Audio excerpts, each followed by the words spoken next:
love your country only when you win. Even though my side did very well, that doesn't mean we're not going to work together. Even if Kamala Harris had been our nominee, but she had gotten there through a competitive primary process, she would have been a much stronger candidate for president. No candidate for president has been clear about what they're going to do in the simplest language possible. He's going to secure the border. He's going to bring down prices for energy and other things in America. Hello, everyone. I'm Major Garrett in Washington. Welcome to America Decides. It's great to have you with us. President-elect Trump and his team are, as you might expect, moving forward with transition plans for a second term. The president-elect and vice president-elect, J.D. Vance, both at Trump's Mar-a-Lago home in Palm Beach, Florida. Businessmen Howard Lutnick and Linda McMahon, who served as the small business administrator in the first Trump term, will head up the transition team. They were announced in those positions this summer. We're now waiting to see what Trump's administration will look like and what policies might emerge on day one. It's worth noting, Trump won by broadening his coalition from 4 years ago in nearly every state with almost every significant demographic group. Today, President Biden addressed the nation for the first time since Election Day. He promised an orderly transition of power and called Harris's loss a, quote, setback. Setbacks are unavoidable, but giving up is unforgivable. We all get knocked down. But the measure of our character, as my dad would say, is how quickly we get back up.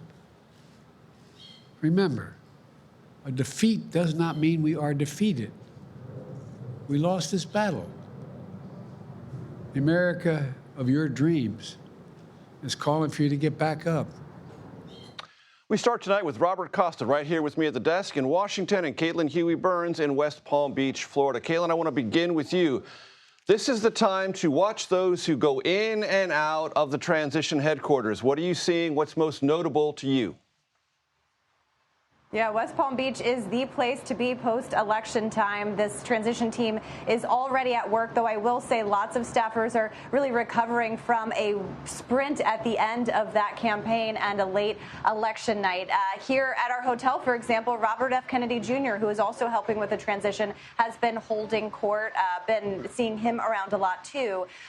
And what's significant about this, Major, is that Trump is approaching this process of building out a government very differently than he did in 2016 for several reasons. I mean, obviously, he has done this before. He knows what he wants, but he also feels, as he has said publicly, burned by people that he had picked for his cabinet before. Many of those former officials were later critical of the former president, and some of them, even his former chief of staff, questioned his fitness for office. So he has said on the trail that he will do things differently. Loyalty, of course, with Donald Trump is always a big factor. But advisors have said they're looking for people who will implement his agenda. And what's really notable is that you saw the map that you just showed. He is also going to Washington with a Senate majority and a mandate for governing, given his sweep in the Electoral College, those battleground states, and he is on track to narrowly win the popular vote, which is something he wasn't able to do 8 years ago. So everything is happening here in West Palm Beach. In addition to those two that you mentioned leading the effort, Don Jr., his son, Eric, his son, are also leading this effort, as well as Vice President-elect J.D. Vance. Robert, I've written about this. You've written about this. There was no formal transition plan back in 2016. There was an effort put together by Chris Christie. The Trump team basically discarded that and started almost from scratch after winning, as you have said, on election night by surprise. It took everyone in that Trump inner circle by surprise. We've both written about this.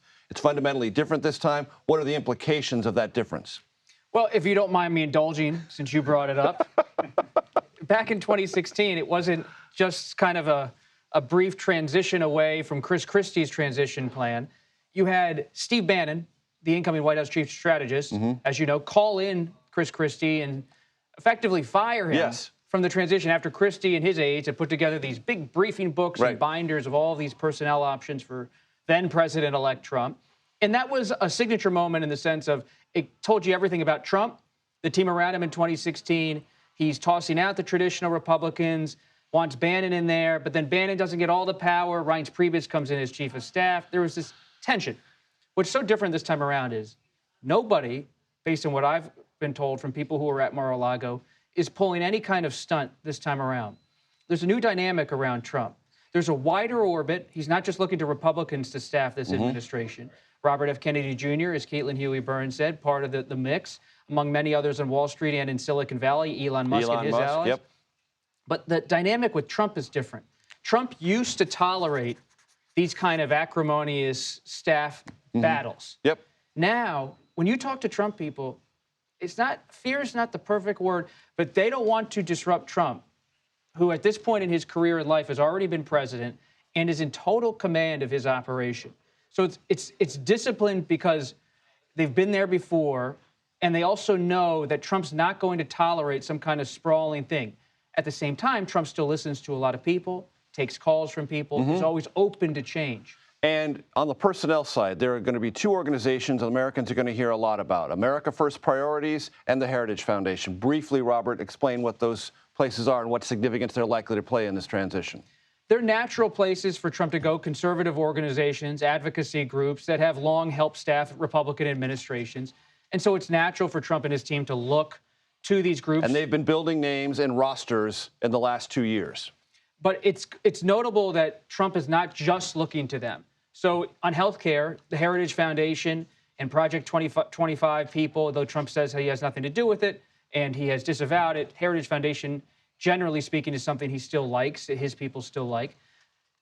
Just because the Heritage Foundation or America First policy groups say, oh, we want this to happen, Trump still might listen to a congressman or senator say, you know what, let's go in this direction. And he could listen to them. So they're part of the whole orbit around Trump, but they have in no way a guarantee of influence. Caitlin, back to you. Do you have any sense of the schedule in the next couple of days? And clearly, the first cabinet appointments that the transition announces are going to suggest to the nation the areas of first priority. Any read on that yet? We haven't gotten any sense of timeline, although we have been told that they are already working, and we could potentially expect, we're seeing some names circulate. We could potentially expect more decisions next week. But the bottom line here also is that Trump is making the decisions here. He is being brought names, and there is vetting going on by Lutnick and McMahon for him to consider here. But there's also questions about what he may be able to do through executive order on day one.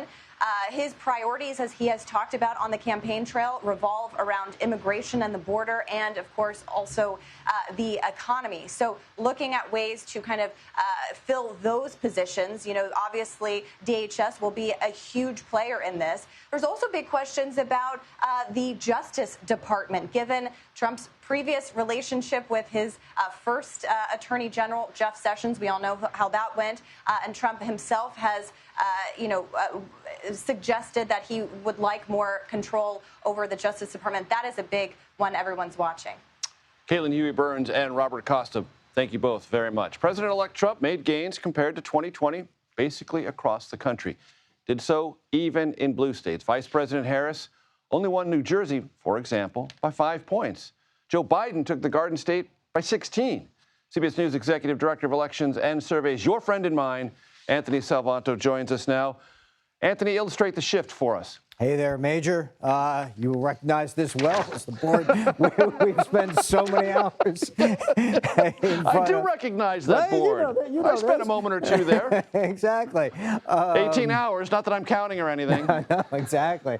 Good to see you again. So let's talk about a state that we did note on election night, but we didn't expect to be talking about after the election, right? And it's New Jersey. So let's show folks what you just mentioned. Here's a difference between Joe Biden 2020 and Harris now in 2024. That illustrates it. Let's do it and just put some arrows here for direction of the shift. You see a lot going to the right, those red arrows there. And in fact, we can do that for a bunch of states. We can do that for New York. Okay, I can bring up the 2020 comparison and look at that, right? Harris underperforming Biden, Trump building on his 2020 vote. In fact, if I do this and I zoom in on the map a little bit, and then I'm going to show you, watch these counties all around here get a little bit bluer in 2020 and then go back, boom, a little bit more red, a little more, less, deeper, not as deep a shade of blue. You get the idea. So what you've got is that shift, that consistent kind of shift, and it played out across so many states, even ones that traditionally go Democratic, but this time didn't do so by as much, Major. And Anthony, wasn't that suggested by the closeness of the national polling data as we got closer to Election Day? Yep. When we saw and consistently saw an even national vote, usually Democrats run up their margins in big states like New York, and that leads to a 2, 3, 4-point national edge, even if the battleground states go the other way. The evenness of that national vote in the pre-election polling, which turned out to be right, did portend this sort of national, even if small in some places, shift toward that evenness where the battleground states and the rest of the country started to move together, Major. As the Brits would say, Anthony Salvanto's polling data before this election was bang on. Anthony, congratulations on that. Well, I'll let you know that CBS News rates control of the House as lean Republican. We'll take a look at what that could mean for President-elect Trump's agenda. That's next. You're streaming America Decides.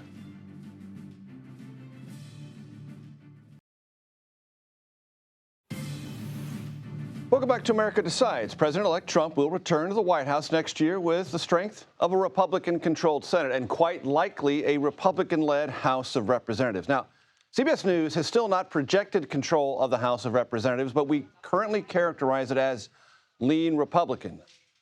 Some Senate races also remain undecided, but as you well know by now, Republicans have already crossed the threshold of 50 seats. Jessica Taylor and Daniela Diaz are here. Jessica is a Senate and Governor's editor for the Cook Political Report with Amy Walter. Daniela is a congressional reporter for Politico. Jessica, I want to start with you. Phenomenon that we saw in this election that we did not see in 2016 when Trump prevailed.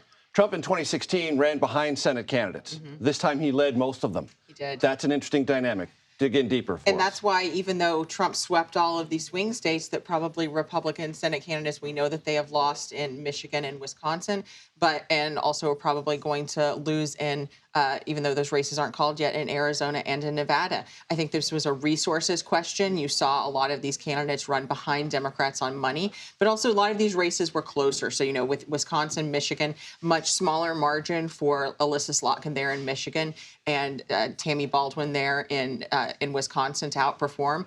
The race, I don't think you all have called it yet. The Associated Press has in Pennsylvania. Correct. With David McCormick there. I do think that he is going to win there. We ultimately didn't see, some of these Senate candidates run ahead of Harris as much as we thought that she might. In fact, we don't have the final numbers yet, but Casey ran about even or even slightly behind. But I think a lot of these people, they came out to vote for Trump. And, yes, they did. And they either left that ballot blank, or in Wisconsin, actually, there's an America First candidate that Democrats helped get on the ballot, and a Libertarian candidate that's more than the margin. In Nevada, you can vote for none of these candidates, and that might be enough of a margin. So I think these candidates weren't as well known. We saw certainly in 2022 that sort of that Trump, the Trump brand wasn't transferable. I think he's going, he's helped drive turnout in some places, but Republican Senate candidates, not completely the beneficiary, but the candidates that were underfunded, like Carrie Lake, who was controversial in and of herself, and Mike Rogers in Michigan, they lacked in resources. The candidates that were better funded, like David McCormick, look like they're going to prevail. And he brought some of his own money to the table. Daniela, what's the story of the House as we currently know it? I've been talking to dozens of Democrats, dozens of Republicans, and it really seems that, as CBS just characterized it, it's leaning Republican. I mean, Democrats grimly expect Republicans to have the majority. They do, and they are optimistic still, considering a lot of votes are still being counted in the West. There's some California races that are really, really close. They're hoping they can maybe flip some of those seats. Mike Garcia, Valadao, speaking of just a couple of Republicans that they're keeping an eye on. But really, overall, it really shows that Democrats were not able to flip the House. I mean, piggybacking off what Jessica just said, Trump really was a major character when it came to turnout in this election, and you're seeing that with Democratic races, and it seems that Republicans are going to keep a majority. And this is a phenomenon that the country needs to take on board. That when Trump is on the ballot, it is a fundamentally different election, because this election, its results bear no relationship to 2022. Look at Pennsylvania, 2022. Fetterman and Josh Shapiro surged to victory. I think 2 years later, In a statewide race, the results are almost exactly the opposite. I mean, I think Democrats fundamentally, and the Biden administration fundamentally misread 2022 as a mandate. When in Pennsylvania there, you had two very underperforming, weak candidates in that regard. And so you had weaker candidates. Republicans recruited better candidates. They cleared the primary there in Pennsylvania, this time for David McCormick. They cleared the primary for Tim Sheehy in Montana. And they, you know, again, with the exception of Arizona, they were not sort of these fundamentally flawed candidates that they had. And I think, you know, I think Democrats sort of took the wrong lessons away, that abortion was going to be the driving factor, when in fact it was the economy, and that sort of Democrats broke that historic streak in 2022 in spite of where the Biden administration was. Danielle, I want to talk to you about something you wrote about Latino voters and the Democrats hemorrhaging in this subcategory of the American electorate, though a rising in importance category in the American electorate. What have you learned? What would you say are the biggest takeaways from what we saw Tuesday? Latino voters were always a demographic that voted Democrat. And it seems that this election, Democrats really bet that Latino voters would turn out and vote for Kamala Harris and their down ballot candidates. That is not what happened. I was in Texas on election night. I was with Colin Allred. The exit poll showed, we were just talking about this, that Latino voters turned out for Ted Cruz.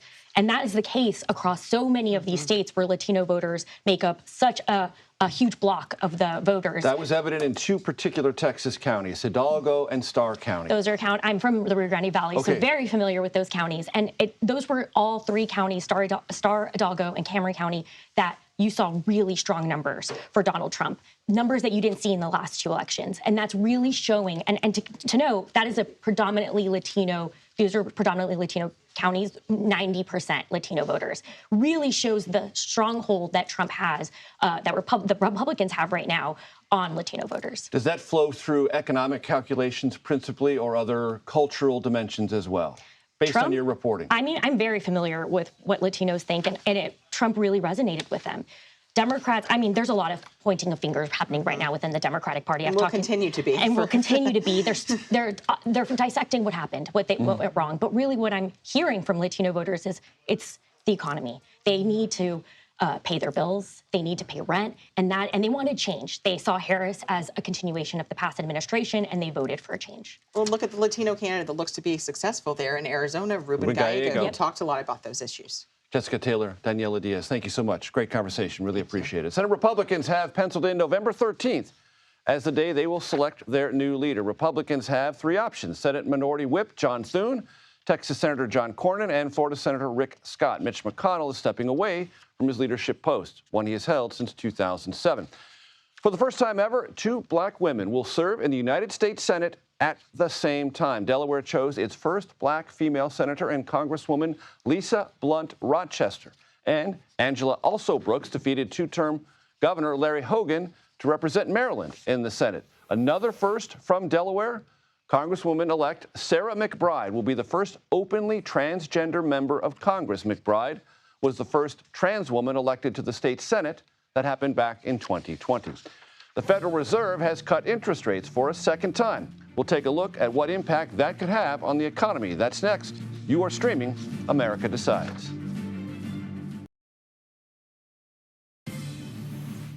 Welcome back to America Decides. Federal Reserve cut interest rates by a 1/4 percentage point just days after the presidential election. You might know inflation played a pretty significant role in that election. CBS News exit polling found 3/4 of voters felt that high prices were either a severe or moderate hardship for them in the last year. This despite the fact that statistically, inflation has been cooling. That's the difference between vibes and statistics, among other things. CBS News Money Watch correspondent Kelly O'Grady joins us now. Kelly, I want to play for the audience an interaction you had this afternoon with the chairman of the Federal Reserve, Jerome Powell. Let's play that. Many average Americans are still not feeling the strength of the economy in their wallets. So what's your message to them on when they might expect relief? So you're right that we say the economy is performing well, and it is, but we also know that people are still feeling the effects of high prices, for example. And the world went through a global inflation shock, and inflation went up everywhere, and it stays with you. It stays with you economically, and now we know politically. Your takeaway from the overall assessment of the Federal Reserve Chairman today about the rate move and the not-too-distant future? I mean, look, this is going to be a frustrating answer for folks to hear, but I think it's going to take time. And that's exactly what Fed Chair Powell said to me, that, look, this is going to take time for your wages to increase at a rate that is above inflation. Right. Wages have been increasing. They just haven't been keeping pace. And it takes time, Major. I mean, that's the unfortunate reality of it.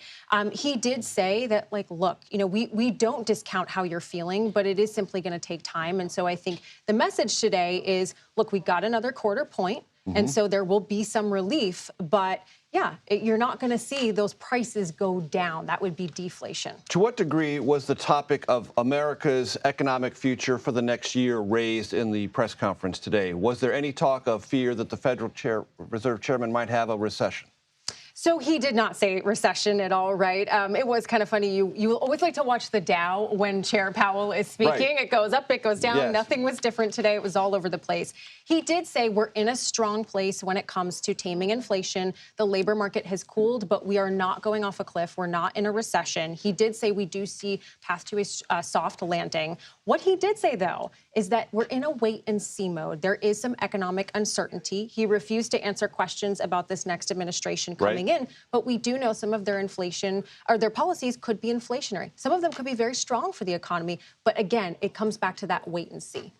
And there has been a conversation in the Trump world about, and he said this himself during the campaign, well, if I'm reelected, I might want to be able to give strong advice to the Federal Reserve. I should have that prerogative.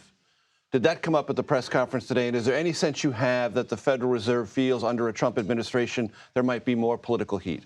So it did come up, Major. Many of us tried to press Chair Powell, and he said— Good reporters that you are. We tried. He said, no, I'm not going to take any of those. I'm not going to take the bait there. Someone did ask him if the president asked him to resign, what would he say? And he said no. Very simple answer. Now, the president has mentioned that he would want to have a say in interest rates. He did walk those comments back, to be fair, and said, look, that doesn't mean I'm calling the shots. So even if Chair Powell were to be replaced when his term is up, May 2026, he's still got over a year, I do think that there's 12 people, there's 12 on that board of governors that would still be a part of those decisions. So I don't think there's a concern that Trump would be running the Federal Reserve.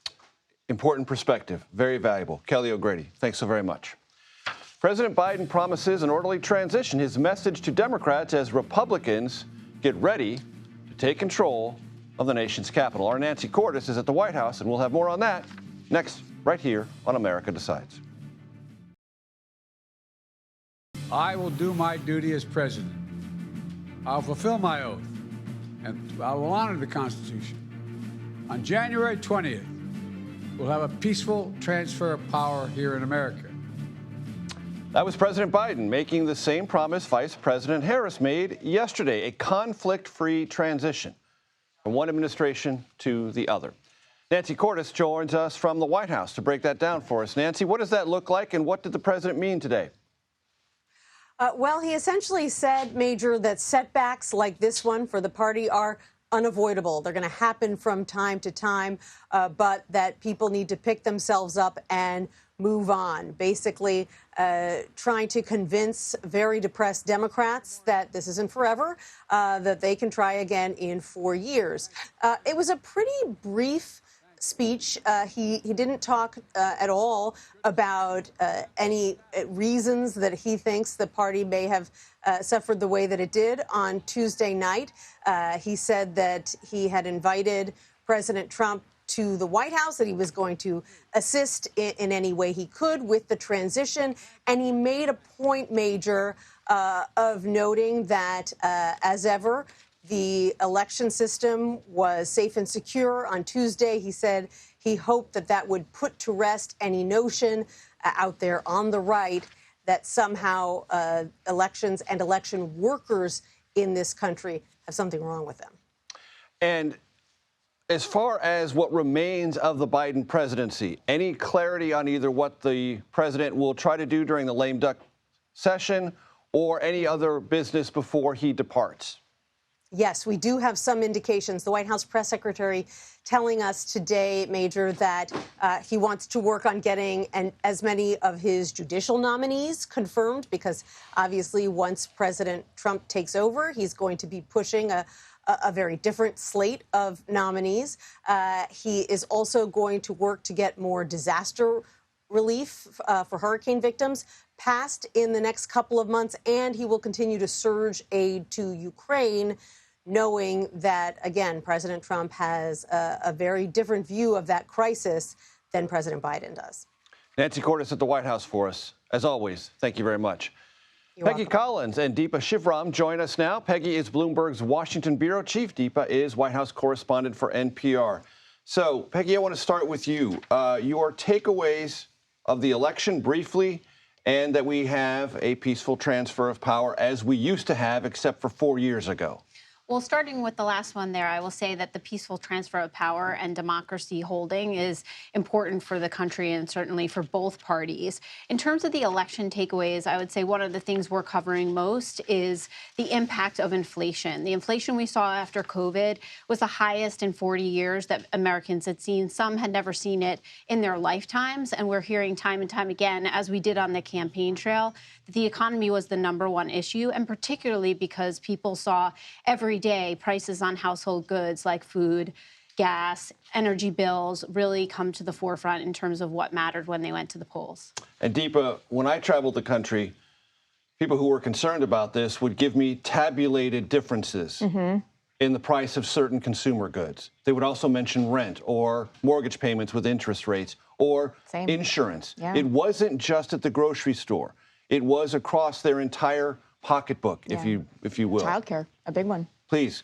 Yeah, I mean, I started hearing this, way before we even started talking about the 2024 election, certainly way before Kamala Harris became the nominee, right? This was like a even pre-midterms, I would say, question. I was traveling to Nevada a lot, covering voters there, and I would hear about all of the things that you mentioned. And at the same time, in like the second sentence, voters would be like, and things were better when Donald Trump was president, right? He wrote me a check. Like, these were things that it has been years of voters saying this. Got me a stimmy.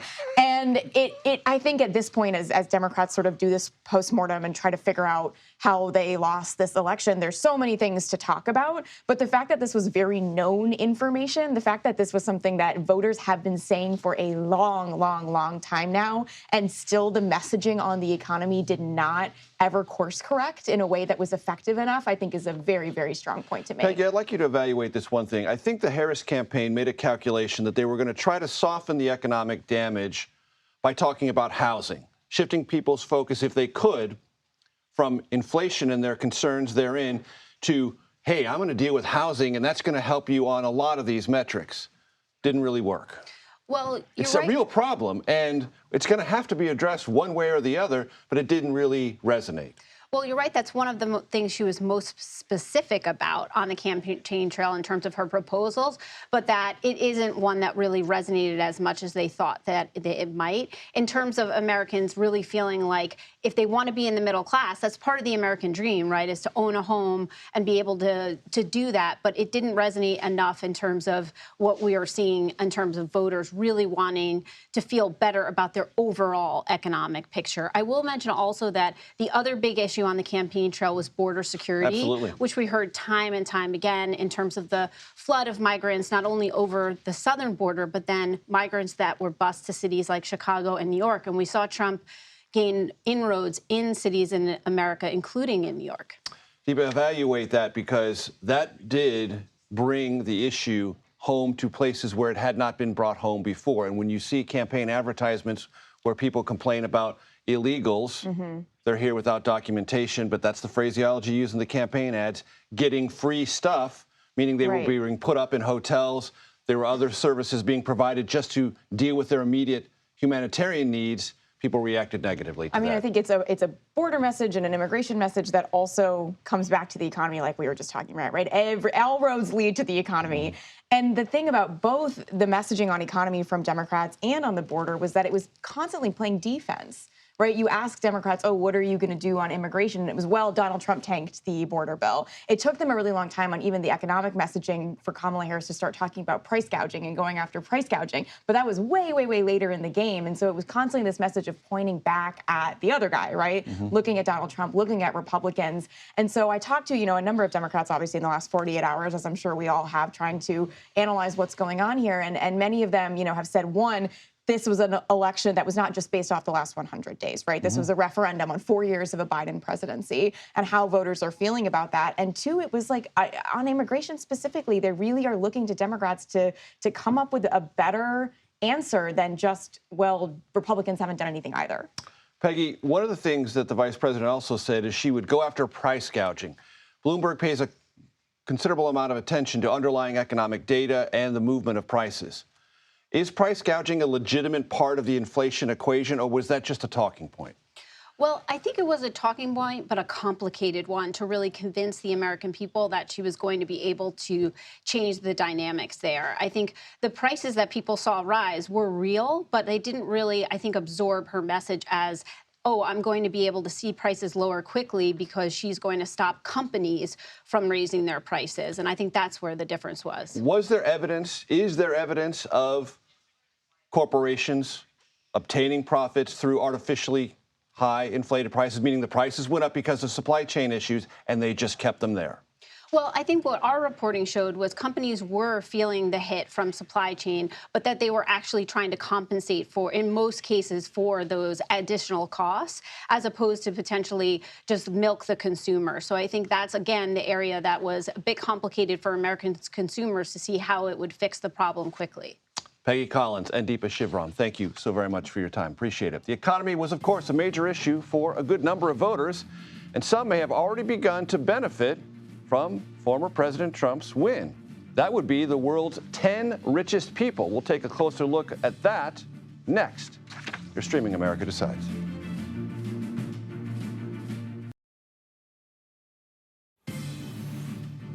Welcome back to America Decides. I have some breaking news to share with you. The Trump transition team has just announced that Susie Wiles will be President-elect Trump's chief of staff.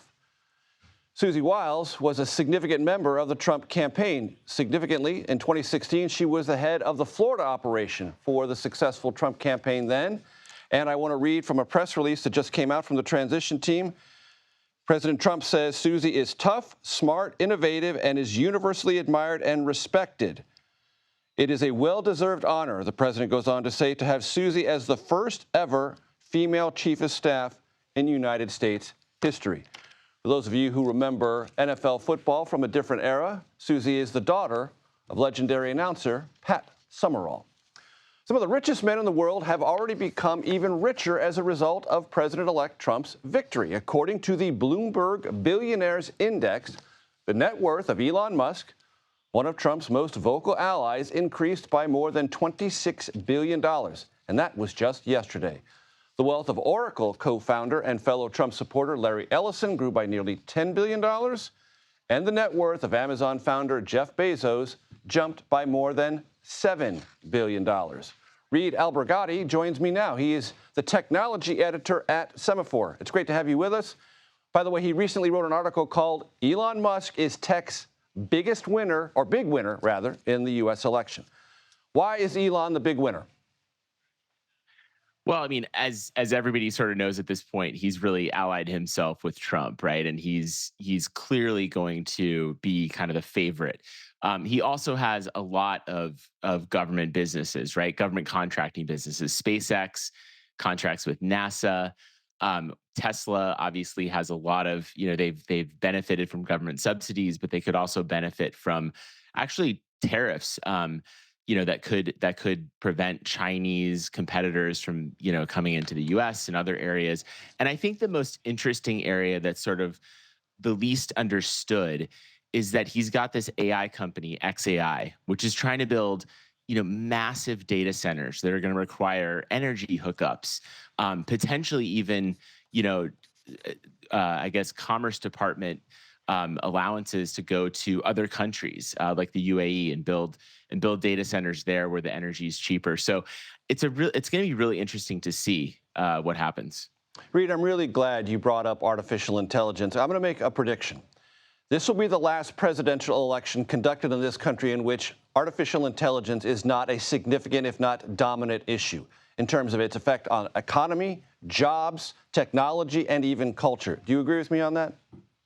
I totally agree with you on that. I think this is going to be also sort of a pivotal time the next 4 years for AI. I think there's, we're in a race with China. The U.S. is in a race with China. I think the Trump administration is going to want to, dominate in AI, and the policies that they choose to kind of reach that goal are just, it's unpredictable, but I think will be a huge deal out here in Silicon Valley.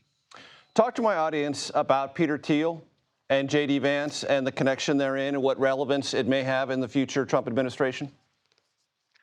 Yeah, Thiel and Trump had a bit of a falling out. I think J.D. Vance is, who's kind of a protege of Thiel's, is kind of like the way back in, I guess, to the Trump circle. But I hear less about Thiel these days when it comes to this administration. I'm sure that he'll have some input. I'm sure there'll be, connections there. But really, Elon Musk, who, also is connected. He's part of the same, quote unquote, PayPal mafia that Thiel's in, I think is really the one to watch. And when you say Elon is the one to watch, do you expect him to have a seat, a regular seat, either directly or indirectly at the governing table in a Trump administration? Well, Trump has said that he's going to, put him in charge of essentially cutting costs in the federal government. We'll see if that actually happens. I think, a lot of things have been said in the run up to the election, and I think Trump is just famously mercurial and unpredictable. I've heard some people predict that, they both have giant egos and they will eventually clash and have a falling out. I have no idea if that's true, but I get a sense that this is less about Elon, I think having a seat inside the government and more about how his sort of empire of businesses will benefit from, I think, favorable treatment that I think is somewhat logically expected, just given how, he put tens of millions of dollars into, these super PACs that supported Trump. Reed Abogadi, thank you very much for your perspective. Really valuable. The bro vote, as it's been called, did Donald Trump a solid on Election Day, and that's putting it mildly. How a 78-year-old was propelled to the victory by men in their 20s. That's next. You're streaming America Decides.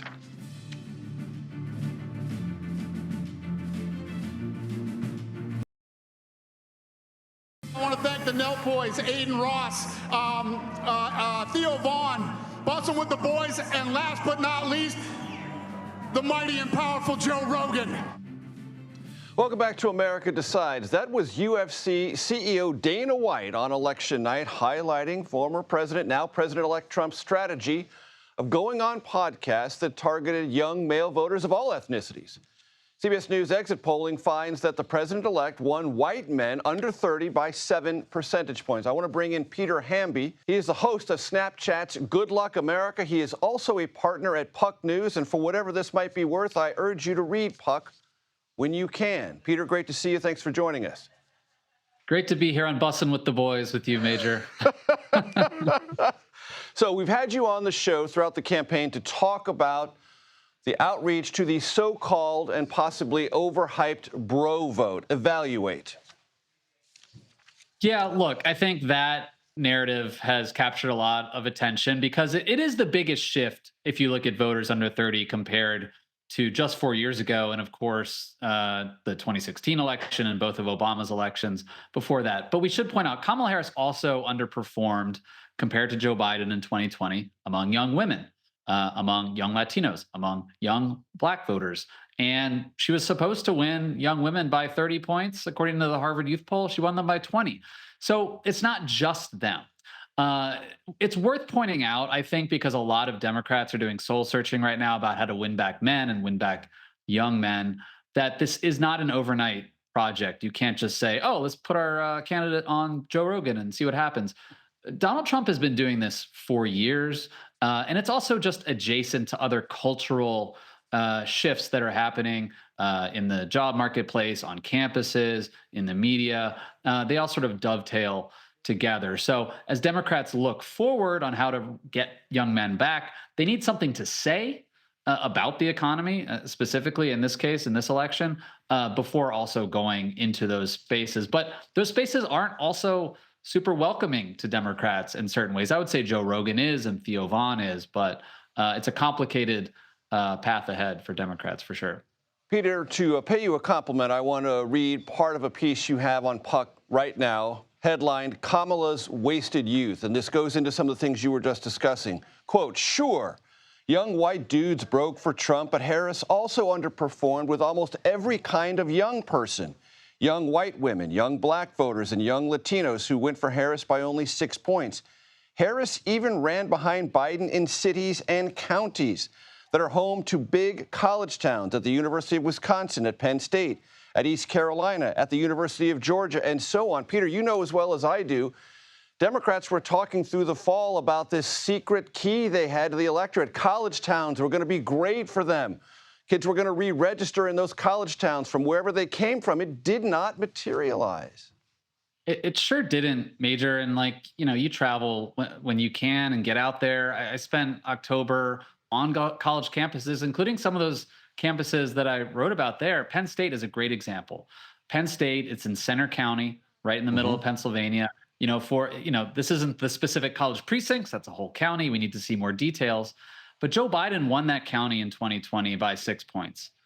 Donald Trump won Center County, where Penn State is located this time. Part of that is Turning Point USA.